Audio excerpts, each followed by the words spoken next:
Gênesis capítulo 6. Estamos encontrando? Serei rápido e breve, tá? A epígrafe do meu texto diz assim: a corrupção do gênero humano. Aconteceu que, como os homens começaram -se a multiplicar sobre a face da terra, lhe nasceram filhas. Vieram os filhos de Deus. Viram os filhos de Deus que as filhas dos homens eram formosas. Tomaram para si mulheres, de todas as escolheram. Então disse o Senhor: não contenderá o meu espírito para sempre com o homem, porque ele também é carne, porém os seus dias serão 120 anos. Havendo naqueles dias gigantes na terra. Também depois, quando os filhos de Deus entraram as filhas dos homens delas, geraram filhos, e estes eram valentes, que houve na antiguidade, varões de fama. E viu o Senhor que a maldade do homem se multiplicara sobre a terra, e que toda imaginação dos pensamentos dos seus corações era só má continuamente. Então arrependeu-se o Senhor de haver feito o homem sobre a terra, e pensou-lhe em seu coração. Disse o Senhor: destruirei de sobre a face da terra o homem que criei, desde o homem até o animal, até o réptil, até as aves do céu, porque me arrependo de os haver feito. Noé, porém, achou graça aos seus olhos do Senhor.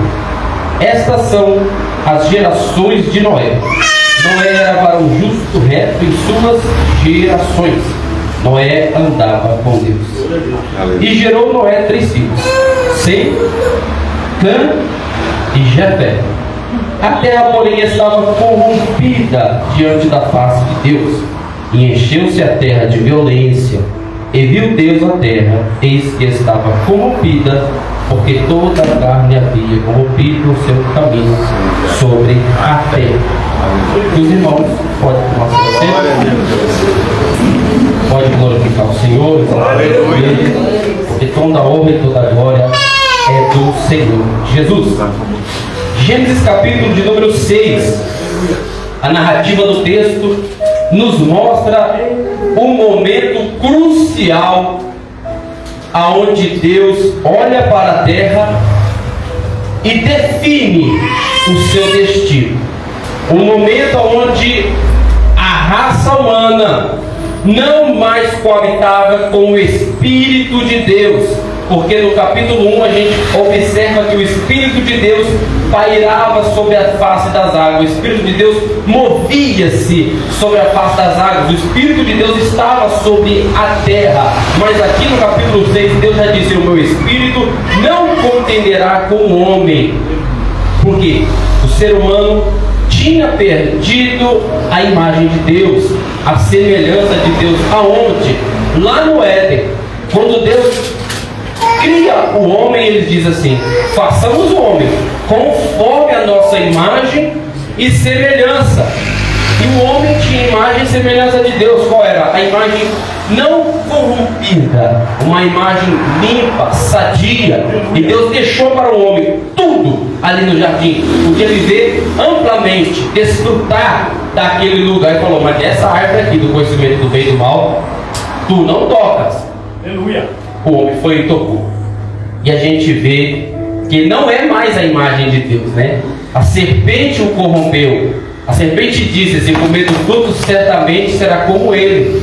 E eles comeram e não foi como Deus, né? Eles tiveram a consciência da destruição, da desordem, tiveram a consciência do pecado, porque Deus disse: se comer dessa árvore, certamente morrerás. Então eles pecaram, e de repente as escamas caíram dos seus olhos. Um olhou para o outro e disse: nós estamos nus. Se esconderam, depois tiveram que se vestir, de se cobrir. Então já não era mais a imagem de Deus, né? Eles já estavam corrompidos ali. E dali até esse capítulo 6 aqui foi só destruição. Aí já foi Caim matando Abel por conta de um culto, né? Porque um fez um culto para Deus e Deus estava nesse culto, o outro fez um culto e Deus não apareceu no culto dele. Aí começou já a ter, né, os irmãos, né? Porque são irmãos. Os irmãos já ficaram assim: Deus estava no meu culto, mas não estava no seu, mas eu não sei porquê. Aí um matou o outro, infelizmente. Um irmão matou o outro por conta de Deus. Felizmente, não matamos um ao outro hoje, por conta de Deus. Ninguém vai aqui cometer nenhum tipo de delito, porque um culto tem mais fervor que o outro. Mas Deus disse que nos últimos dias, o amor de muito iria se esfriar, e muitos iriam julgar, perseguir um irmão contra o outro irmão, porque o amor ia estar se acabando. Nos últimos dias, seria este sinal também nas nossas igrejas. Então o homem, no capítulo 6, está todo corrompido. O homem se misturou com os filhos de Deus, com as filhas dos homens, e começou a destruição ali da forma humana, no seu objetivo de servir a Deus. O homem já não servia mais a Deus ali. E Deus achou por bem destruir tudo. Deus achou por bem refazer, ou reset, mais ou menos assim dizer. Deus olhou e falou assim: não dá mais. E Deus já estava ali para dizimar a face da terra. E ele olhou e tinha um homem chamado Noé. E este, para a glória de Deus, ainda seguia os princípios e os preceitos de Deus. Para os irmãos entenderem, nessa época aqui não tinha igreja, tá bom? Não existia templos, não existia ensinamentos. Ali apenas existia a lembrança e o ensinamento que foi dado a Adão lá no Éden, de que Deus criou o mundo, todas as coisas, e que Deus é o soberano, é o Criador, e eles deveriam seguir o caminho de ter uma esposa, porque Deus fez só uma esposa para Adão, fez só Eva, não teve mais uma esposa. Então deu uma esposa só para Adão viver, e eles tinham conhecimento disso, do casamento, da sua vida.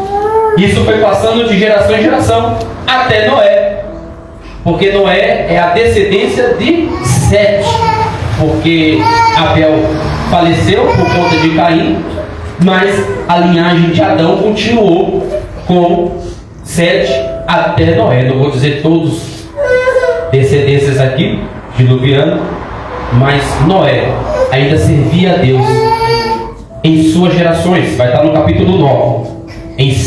Essas são as gerações de Noé. Noé, varão justo, reto em suas gerações. Para os irmãos entenderem, geração. O que é uma geração? Uma geração é o que a gente está vendo ali agora no chão, bravo. Isso é uma geração que acabou de nascer. É uma geração, Você formou uma geração. Após você, vai começar uma outra. Essa é a geração, a descendência. Nessa época aqui, a geração contava de 100 e 100 anos. A cada 100 anos, formava-se uma geração. No entanto, que você vai ler os pais antediluvianos aqui, eles criavam, tinham suas famílias por 100, por 200, por 300 anos, e quando ia falecer, estava com seus 800 anos, 700 anos, Matusalém com 998 anos, com Jared 968 anos, e por aí vai. Cada um com a sua geração, de 100 a 100 anos. Noé foi homem justo e reto em suas gerações. Quantas gerações? 5 gerações. Noé tinha 500 e poucos anos quando conheceu a Deus. Então a cada 100 anos Noé era justo, a cada 100 anos Noé era reto, e a terra estava corrompida. Para a gente entender bem o que eu estou querendo explicar aqui, mesmo com todo mundo se corrompendo, mesmo com toda a nossa imagem aqui do mundo sendo corrompida, seu vizinho ou até alguns parentes seus não servindo a Deus, isso não afetou Noé. Mesmo Noé olhando para o mundo, vendo que o mundo estava corrompido, ele falou: eu ainda vou continuar servindo a Deus, eu ainda vou continuar no caminho de Deus. Mesmo que ninguém queira seguir, eu ainda vou continuar seguindo aquilo que os meus pais ensinaram. Só existe um Criador, e Noé seguiu esse caminho em suas gerações. Em cada geração, Noé foi justo e reto no caminho do Senhor, diz a palavra de Deus. E Noé gerou 3 filhos, que é o Sem, é o Cã e Jafé. E aí a gente começa a ver que a terra estava corrompida, não tinha solução. Mesmo com Noé servindo a Deus, Deus olhou e viu que a terra estava corrompida, não tinha solução ali. Então Deus resolveu dar os preceitos a Noé a construir uma arca, né? Uma escapatória. Falou assim, não tem jeito, eu vou ter que dar o reset aqui desse planeta, mas eu vou lhe dar. Mas só tem um modo para te lidar. Você vai construir a arca do modo que eu vou dizer para você. E Noé construiu a arca durante uma geração. Noé passou uma geração construindo um barco muito grande. Para os irmãos entenderem, não tinha as ferramentas necessárias que temos hoje de construção, de maquinário, né? Então Noé foi tudo feito manualmente. Serrar, colher uma árvore e pega aquilo e passa, e a arca era muito grande, né? Dizem aí que dá para ver do satélite, né, a imagem da arca aí no alto, aí num lugar aí no monte, aí dá para ver o desenho da arca, de tão grande que é, dizem, se for verdadeira mesmo, é muito grande. Então levou praticamente uma geração aí para construir. E Noé, com certeza, pregou e disse assim que era para o pessoal se preparar, né, para o dilúvio, porque acredito que Noé construiu uma arca daquele tamanho, alguém passar e falar: o que você está fazendo? Você está construindo uma arca. Para que você está construindo uma arca? Então Deus falou comigo que a terra vai ser destruída. Eu estou me preparando. Eu estou construindo um habitat aqui para que eu passe o tempo de limpeza dessa terra aqui, porque Deus falou que vai mandar água aqui. Acredito que Noé pregou muito isso, mas ninguém deu ouvido não, tá? Ninguém deu ouvido, né? Noé está construindo aquela arca enorme, ninguém deu ouvido nele não. Ninguém deu uma palavra com Noé.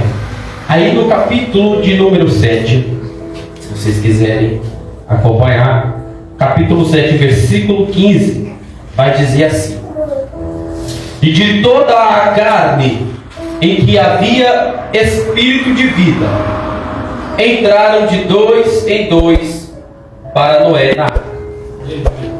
E os que entraram, macho e fêmea, de toda a carne entraram, como Deus lhe tinha ordenado. Na minha Bíblia diz: e o Senhor a fechou por fora. Não sei como está a sua tradução, mas com certeza Deus a fechou. A minha diz que Deus fechou pelo lado de fora. Engraçado que Noé passou uma geração construindo uma arca. Noé passou a sua vida ali batendo marreta, martelo e prego, pegando madeira. Noé passou ali uma geração construindo ali um barco gigante, para no final das contas quem fecha e quem tem a chave é Deus, né? A arca está aberta ali, o povo entrando, e o animal entrando, Noé está ali na porta ali. Quando entra o último animalzinho ali, ou sua família, ou os filhos com as esposas, aí Deus fecha a porta e tranca do lado de fora. Glória a Deus. Passou a vida construindo a arca e quem fecha é Deus, né? A chave está na mão dele, para vocês entenderem. A chave está sempre na mão de Deus. Deus tem a chave da morte e do inferno. Deus é Deus que abre a porta e é Deus quem fecha a porta. Está lá em Apocalipse capítulo 3. É Deus que abre a porta e que fecha a porta. Ele que tem a chave da morte e do inferno. É isso aqui que comprova. Porque Noé construiu, e quem fechou a porta da arca foi Deus. Ele fechou pelo lado de fora ainda, né? Ele que fechou a porta. E se é ele que fecha, ninguém abre. Deus fecha e ninguém abre. Se abre, ninguém fecha. Deus que tem a chave na mão. Então Deus fechou e não abriu mais. E a gente sabe como foi o dilúvio, né? Eu quero dizer para os irmãos o seguinte: essa breve introdução que eu dei da história de Noé, eu creio que não é só isso, tem bastantes enigmas, mas o que eu quero pregar é sobre a porta, que está registrada aqui nesse último versículo que a gente acabou de ler. E Deus a fechou pelo lado de fora, a porta da arca. Foi Deus quem fechou. E Jesus, em Mateus capítulo 24, se você quiser, Mateus capítulo 24, versículo de número 36, acredito que seja esse o texto, Mateus 24, 36, vai dizer assim: Porém naquele dia e hora ninguém sabe, nem os anjos, nem o céu, nem o seu filho, mas unicamente o meu Pai. E como foi nos dias de Noé, assim será também a vinda do Filho do Homem.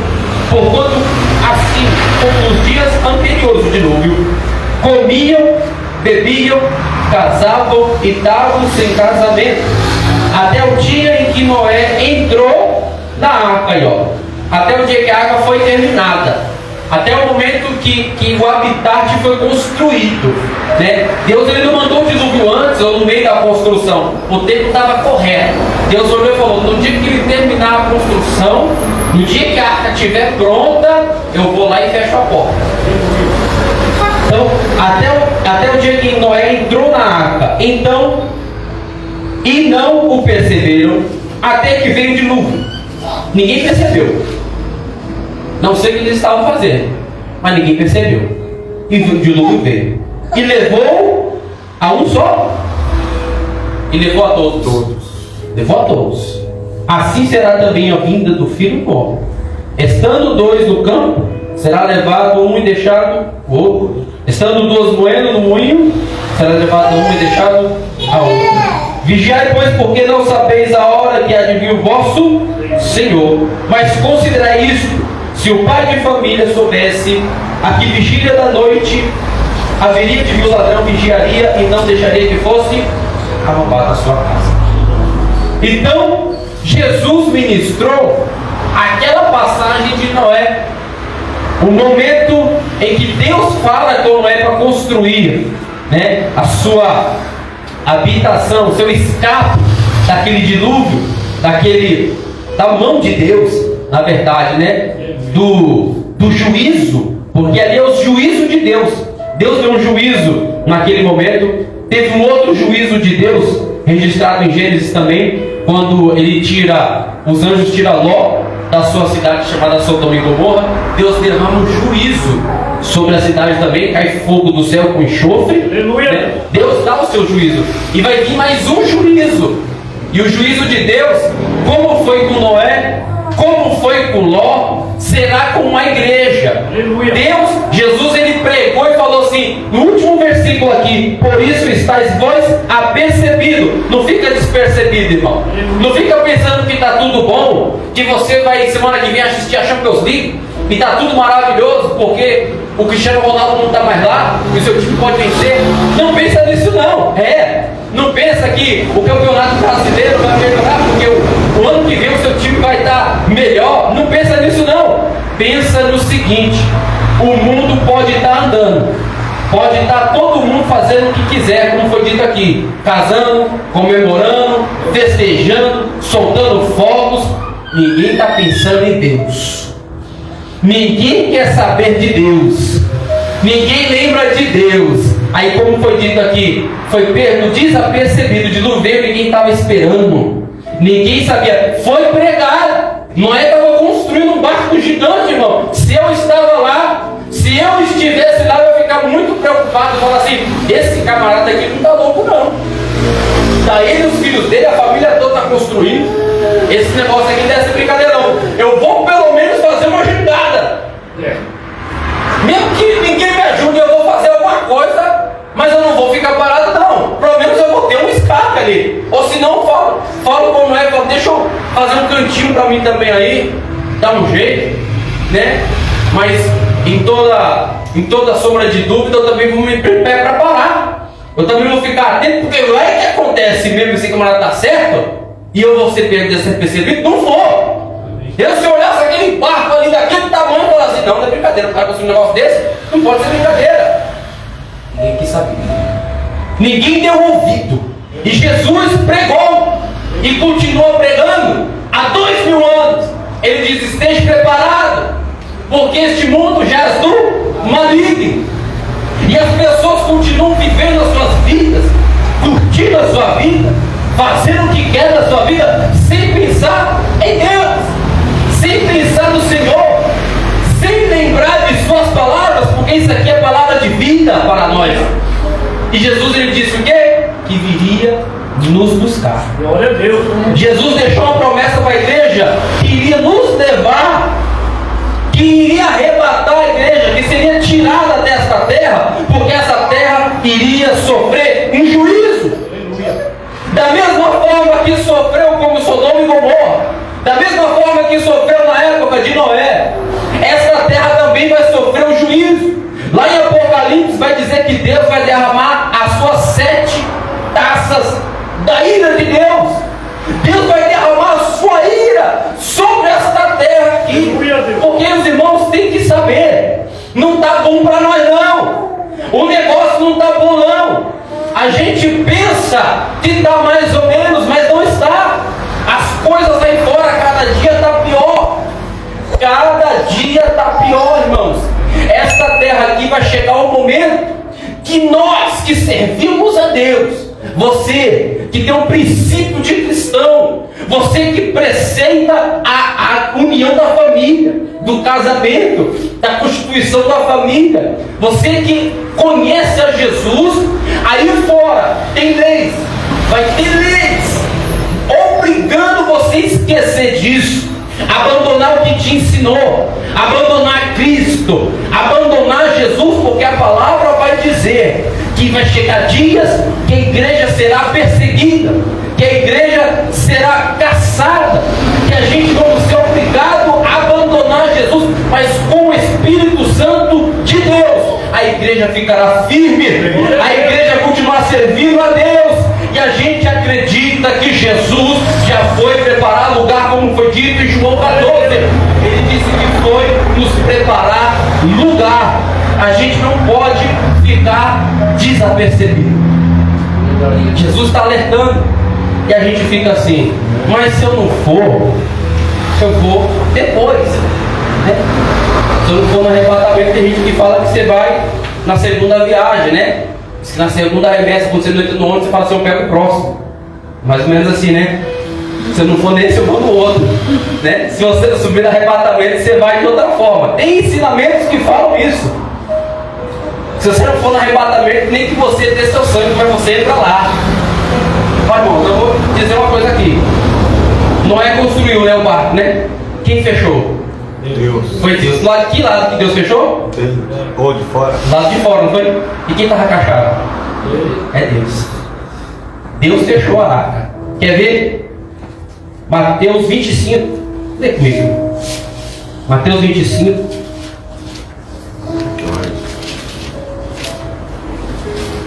Mateus 25. E o versículo de número 11. Eu vou ser rápido, tá? Eu ler todo não. O 11 diz assim: e depois chegaram também as outras virgens, dizendo: Senhor, Senhor, abra-nos A porta. Por quê? Queria entrar. Está fechada, né? A porta está fechada. Então elas vieram depois e pediu para o Senhor abrir. E ele respondeu e disse: em verdade vos digo que vós não vigiai, pois porque não sabeis o dia nem a hora que adivinha o vosso homem. Abriu a porta? Não. Elas vieram depois. As prudentes, que aqui é 5 longas e 5 prudentes. As prudentes estavam na porta. Elas vieram depois com a porta fechada. Bateram e a porta se abriu? Não. Meu irmão, a Bíblia fala com a gente. Se você quiser ouvir, você vai esperar depois? Você vai esperar passar o arrebatamento para saber se você sobe, se você vai na segunda? Você quer pagar, como diz o ditado, você quer pagar para ver? Ou você quer subir agora? Aleluia. Ou você não quer esperar na segunda, você quer subir na primeira? Porque eu não vou esperar a segunda não. Sinceramente, se eu sei que Jesus está voltando e que Ele vai levar uma igreja lavada e remida no seu sangue, Glória a Deus. se você sabe que existe um arrebatamento, se você sabe que vai chegar o momento que a igreja vai ser tirada, você vai pagar para ver? Se você vai na primeira ou se vai na segunda, irmão? Não paga não. Não faça isso não. Porque pelo menos aqui, nessa parábola das 10 virgens, as 5 outras ficam pelo lado de fora. E eu vou dizer uma coisa para você: elas bateram ali para a porta abrir. Elas bateram porque elas estavam desesperadas para entrar. Mas nem entrou não. A porta está fechada. E ele falou o quê? Eu não vos conheço. Não conheço não. Porque quem está de fora não conhece mesmo. Porque se conhecesse, tinha se preparado. Se você conhecesse Jesus, você estava se preparando. Se as pessoas ali tivessem intimidade com Noé, você acha que não tinha feito uma jangada, um barquinho também? Tinha. Se eles tivessem intimidade com Noé ali, Noé já tinha falado para eles, irmão, estava, ó, a intimidade com Deus é grande, vamos fazer o barco. Se você conhece a Jesus, se você tem o Espírito de Deus, se prepara. Porque a igreja está no momento de espera. Não tem mais para onde a gente brincar. Não tem como brincar mais de ser crente, de fazer culto, brincar de movimento. Não tem isso mais não, meu irmão. É momento de orar mais. É momento de buscar mais. É momento de ler a palavra. É momento da gente vigiar, de se consagrar, de meditar no que Deus quer para nós. Deus quer o melhor para você. Deus quer o melhor para a sua vida, pessoal. Deus não quer o pior para você, não. Deus não quer que você sofra, não. Mas a primeira coisa, Deus quer que você seja salvo. Primeiro de tudo, Deus quer que você seja salvo. Porque Ele já deu o seu Filho unigênito para morrer na cruz. Deus já morreu. Deus já verteu o seu sangue por nós aqui. Então uma das coisas que Deus fez foi para que você fosse salvo. Agora a vida que você vai ter, Deus quer o melhor também, mas você tem que se esforçar. Mas o princípio de tudo é a salvação. Estamos chegando nos dias finais. E essa porta da graça que a gente tem aqui, que, olha, uma porta está aberta aqui, ó. Qualquer um que quiser entrar, pode entrar. Qualquer um que quiser adorar a Deus aqui, pode adorar. Mas, hein? Glória a Deus. A gente vê as pessoas passando, olha aqui para dentro. Ninguém tem o interesse de saber, vou conhecer Jesus. Ninguém quer saber quem é Jesus. Ninguém tem o interesse. Mas a porta está aberta. Só que não vai ficar aberta por muito tempo. E quem é essa porta, irmão? E eu vou dizer para você. O pastor respondeu aqui. Essa porta é Jesus. Está registrado lá em João. João, não me falha a memória, irmãos. Que Deus me perdoe. Capítulo 10. Acredito que seja isso. Isso mesmo. João 10. João 10 vai dizer assim. E na verdade vos digo que aquele que não entrar pela porta do curral das ovelhas, mas sobe por outra parte, é um ladrão e salteador. Ele já disse logo, ó. Viu aqui? Aquele que não entrar pela porta tem que passar pela porta. Essa porta da graça aqui é necessária. Você que é ovelha, você precisa passar pela porta. Estou terminando já, pastor. Estou terminando. Você falou da meia-noite, mas eu vou terminar cedo.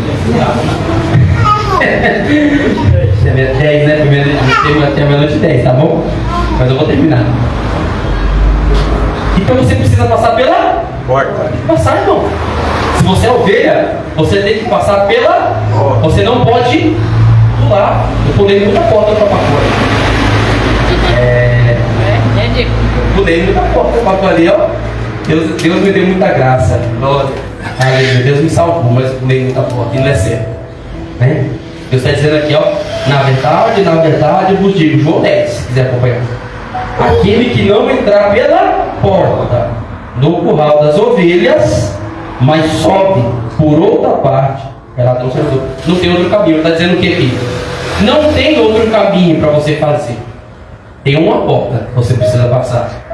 Se você não passar por essa porta, é ladrão salteador. Qualquer pessoa que vem pregar qualquer outro evangelho, qualquer pessoa que vem aparecer para falar para você que Jesus ama todo mundo e você pode ser o que você quiser, sai dessa. Não confia. Não porque Jesus ama do jeito que você é, do jeito que você nasceu, você é maravilhoso, você é melhor que Deus. Porque eu vi esse cara falou que você é melhor que Jesus. É só por Deus. Eu sou melhor que Jesus aonde? João Batista disse: eu não sou digno nem de desatar as alpacas dos teus pés. Eu não sou digno. Jesus falou: não existe profeta maior que João Batista. E João Batista disse que não é digno de desatar as sandálias dos pés dele. E eu sou o quê? Tem uns evangelhos aí que vocês não devem escutar. Vigie. Vigie. Quer ouvir? Ouve.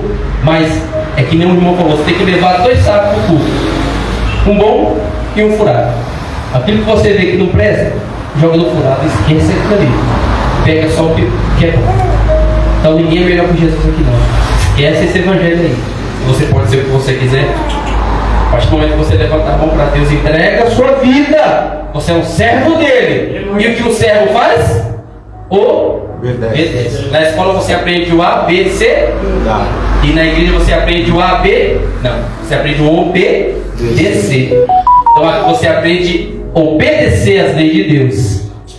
Então você não faz o que você quer e vive do jeito que você quer e anda do jeito que você quer, não. Porque tem um jeito de você entrar no céu e só tem esse, que é pela essa porta. E se você não passar por essa porta, você é um ladrão salteador. A ovelha ouve. Já viu a história da ovelha e do bode? Que a ovelha ouve o pastor, mas o bode não. É isso aqui. A ovelha vai ouvir o pastor e vai passar pela porta do qual, como foi dito. O bode salta. Eu vi uns vídeos esses dias de uns bodes pulando uns precipícios. Aí eu falei assim, pode cair dali ali, para ele é fim. Ele subiu uma montanha e só cai um pezinho assim, a pontinha do peito, e ele vai subindo, vai embora. Tem fim não. Pode assim, não obedece ninguém e se joga no precipício mesmo da rocha. Né? Se mata mesmo, é suicida. Entendeu? Mas a ovelha, você vê a ovelha fazendo isso? A ovelha está sempre andando juntinho.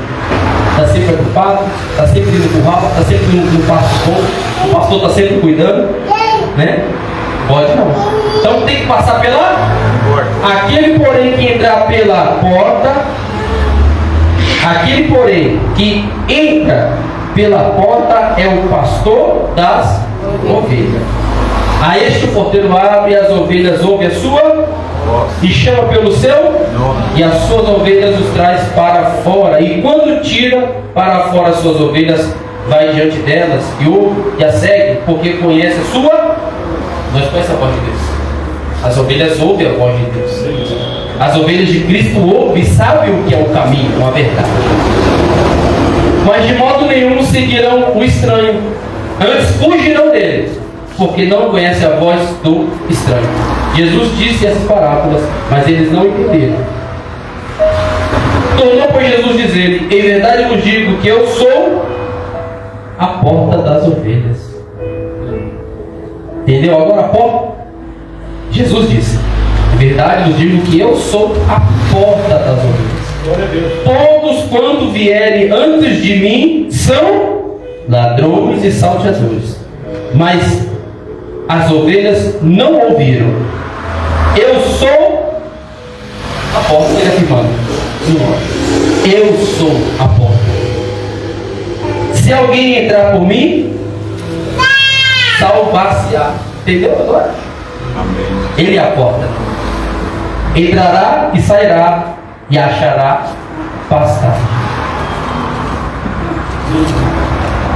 É para terminar, no 11 ele disse: eu sou o bom pastor, e o bom pastor dá a vida por suas ovelhas. Até aqui eu vou seguir, mais tempo já foi. Glória a Deus. Jesus é a porta.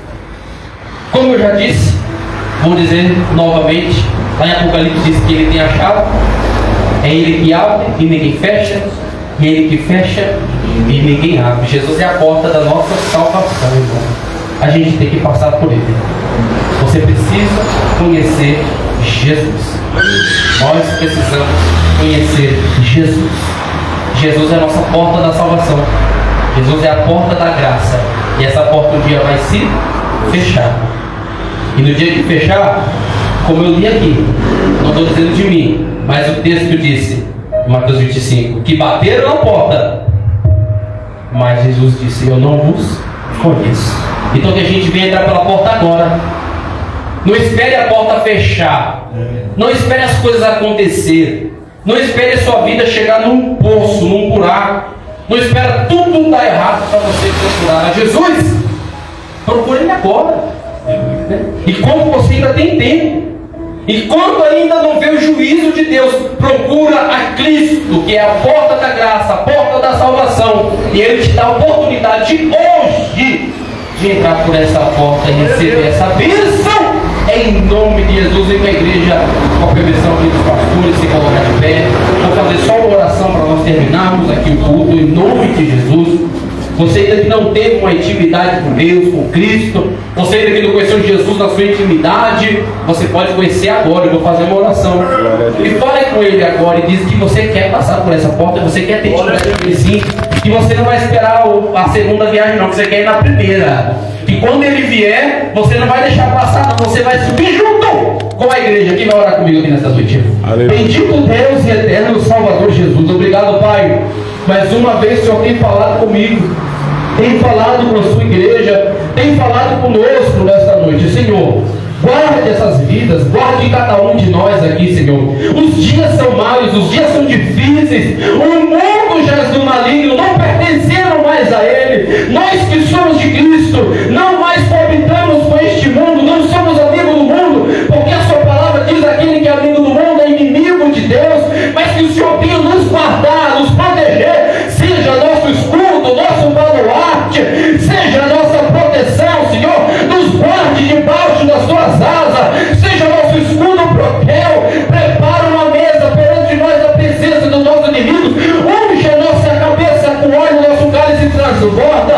Oh Senhor, proteja cada família, cada pessoa aqui, meu Deus. Livra-nos do mal, de toda armadilha, de toda obra maligna, de todo pensamento mau, de toda palavra de maldição, meu Deus, de toda fofoca, de olho gordo, bruxaria, magia